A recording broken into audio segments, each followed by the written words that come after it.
Hello guys, good morning. Welcome back to my channel Priyanka লাইফস্টাইলে। তোমাদের সবাইকে স্বাগত। আশা করি তোমার সবাই খুব ভালো আছো। আমিও খুব ভালো আছি। তো আজকে 5:30টায় উঠেছি, উঠে ফুল চান টান করে তোমাদের সামনে এলাম, মানে ফুল রেডি একদম। দেখো, তো এই জ্যাকেটটা তো তোমরা দেখেছো, আর আগের দিন আমি নতুন পরেছিলাম। আজকে একটা নতুন জামা পরেছি, মানে টপ। দেখো, এই টপটা পরেছি, আর এই প্লাজো টাইপের একটা প্যান্ট পরেছি।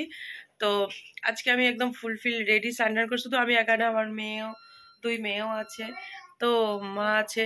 আমরা কোথায় যাচ্ছি সেটা তোমরা দেখতে থাকো।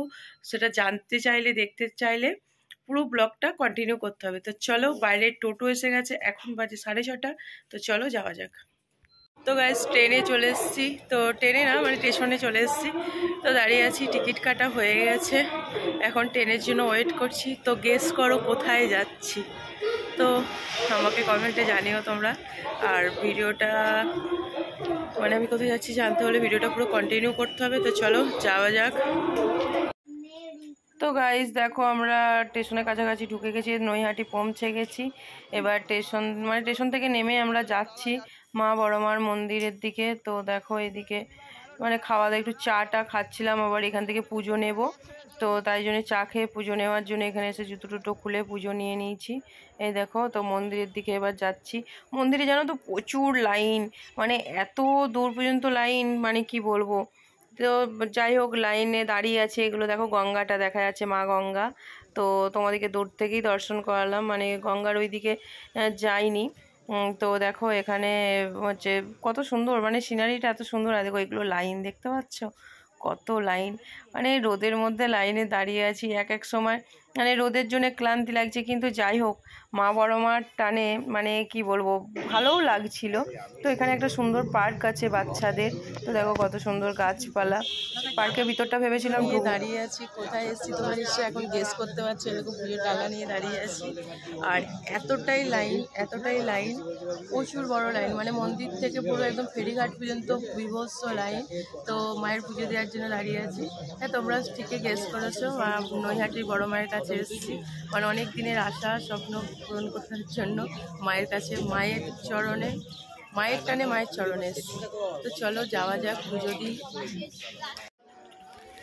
এটা হচ্ছে ওই মা বড়মার মন্দিরের সাইডে আরেকটা কালী আছে, কি মানে ঠাকুরটার নামটা ঠিক মনে করতে পারছি না। তো ওই মন্দিরটাতেও পুজো হচ্ছিল সেদিন। ওই মন্দিরে বাৎসরিক অনুষ্ঠান ছিল, তো ওইখানে আমরা গিয়ে একটু দর্শন করে এলাম, ওই পাশেই একদম। তো ছোট মা ওরকম হবে। তো দেখো এখানে মানে মা বড় মার সব পিকচার টিকচার বিক্রি হচ্ছে, মানে পিকচার ছবিগুলো কি সুন্দর, দেখো দেখলেই মানে মন ভরে যাবে। তো প্রচুর প্রচুর এইসব দোকান। তো দেখো, আর এই দেখো, এই মানে কৃষ্ণ ছবিটা কি কিউট লাগছে না। তো এখানে মন্দিরের ভিতরে আমরা প্রবেশ করে গেছি, লাইন দিয়ে দিয়ে এসে এসে মন্দিরের ভিতরে দেখো প্রবেশ করেছি, মা বড় মার দর্শন পেয়ে গেছি। তো দেখো মা বড় মাকে দেখলেই মনটা একদম পুরো জুড়িয়ে যাচ্ছে। মা বড় মার টানে মায়ের চরণে ঠিক পৌঁছে গেলাম। তো দেখো মেয়েরা হোটেলে ঢুকেছে, হঠাৎ করে ট্রেনে উঠে পড়েছি। যাওয়ার পথে আমার হঠাৎ করে এতটাই শ্বাসকষ্ট হচ্ছে, মানে আমি না একটু ভালো করে ঘুরতে পারলাম না কিছু, জাস্ট পুজোটা দিয়েছি। আসার সময় এরকম হয়েছিল ট্রেনেতে। তো এখন যাওয়ার ফেরার জন্য ট্রেনে উঠে পড়েছি।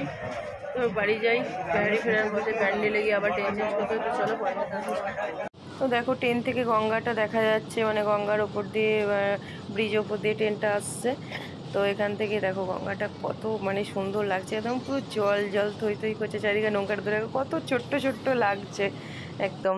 মানে জল দেখলে খুব ভয় লাগে। এখানে স্টেশনে এসে দাঁড়িয়ে আছি, ট্রেন ধরার জন্য ওয়েট করছি। বাড়ি চলে এসেছি, বাড়ি এসে মানে জামা কাপড়টা ছেড়েছি, মুখ ফুখ এখনো কিছু ফ্রেশ করতে পারিনি, এতটাই শরীর খারাপ। আসার পথে আবার ডাক্তার দেখিয়ে ওষুধ নিয়ে আসতে হলো। প্রচণ্ড শ্বাসকষ্ট হচ্ছে, গলায় টলায় প্রচুর ব্যথা, হঠাৎ করে কেন যে এরকম হলো জানি না। মাঝের মধ্যেই এরকম আমার শরীর খারাপ হতে থাকে। তো চলো আজকে ভিডিওটা এর মধ্যে। ভিডিওটা ভালো লাগলে লাইক কমেন্ট শেয়ার সাবস্ক্রাইব অবশ্যই করে। দেখাবে নেক্সট কোনো ভিডিওতে।